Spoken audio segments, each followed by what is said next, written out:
वक्रतुंड महाकाय सूर्यकोटि समप्रभ निर्विघ्नं कुरु मे देव सर्वकार्येषु सर्वदा।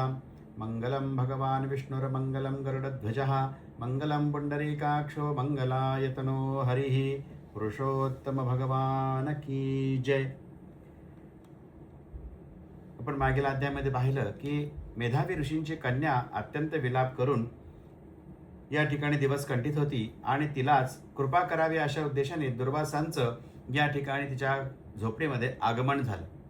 दुर्वासांची अतीव प्रिय मित्र असलेले या मेधावी ऋषींची ही कन्या अनेक प्रकारच्या सांत्वना केल्यानंतर तिला उपासना करायचं सांगितलं आणि म्हणाले की पुरुषोत्तम महाविष्णू येणाऱ्या काळामध्ये महिन्याचं रूप धारण करून येत आहेत आणि अशा काळात तू जर तपश्चर्या केली तर विष्णू तुझ्यावर अत्यंतिक कृपा करतील।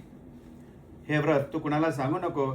आजपासून 3रा महिना हा पुरुषोत्तम महिना आहे। यामध्ये दानादिक कर्म कर, उपवास कर आणि याने सर्व पाप दूर होऊन तुला इष्टवर प्राप्ती होईल आणि अंतिम मोक्ष प्राप्ती देखील मिळेल असं दुर्वासांनी सांगितल्यानंतर आता हे सगळे महिने आहेत, अनेक प्रकारच्या देवता त्यांचं रूप धारण करून येतात।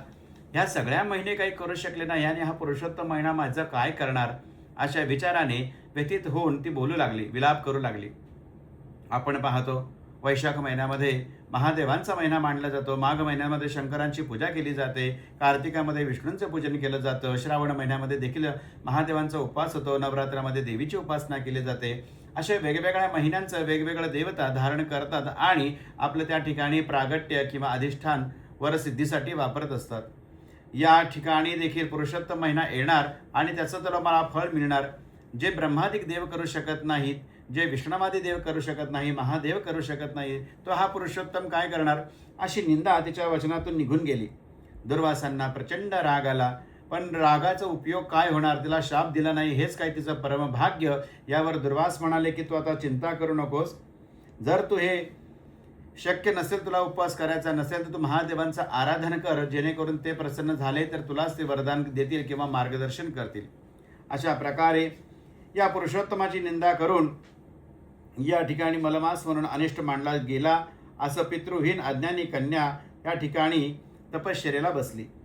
शंकराची आराधना करावी या ठिकाणी अत्यंत तीव्र उपासना तिने साधना भगवंताची आरंभ केली।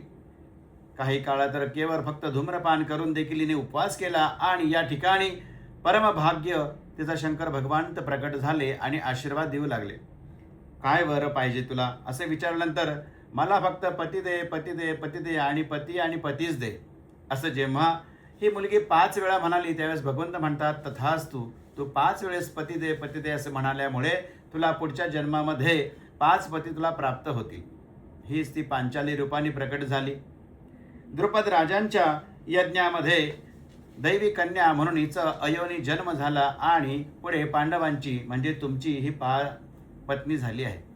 आपण सर्वजण धर्मज्ञ आहात, ज्ञानी आहात आणि हिचा योग्य सांभाळ करताय, पण पुरुषोत्तमाची निंदा केल्यामुळे भगवंताची निंदेचं फळ म्हणून तुम्हाला हा वनवास किंवा दुःख या ठिकाणी भोगावं लागत आहे। आता हा वनवास तुमचा संपून जाईल आणि येणाऱ्या काळामध्ये तुम्ही या पृथ्वीच्या चक्रवर्ती सम्राट म्हणून उदयास येणार असं वचन भगवंतांनी धर्मराजाला सांगितलं। तेव्हा धर्मराज अत्यंतिक लीन होऊन भगवंताच्या चरणी नमस्कार करू लागले।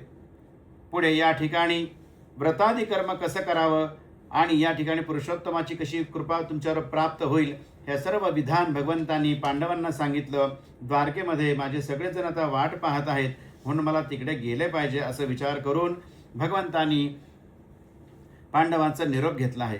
द्वारकेमध्ये पुढे दृढधनवा नावाचा सूर्यवंशातील राजा त्याने पुरुषोत्तमाची सेवा केली आणि गोलोक प्राप्त झाला।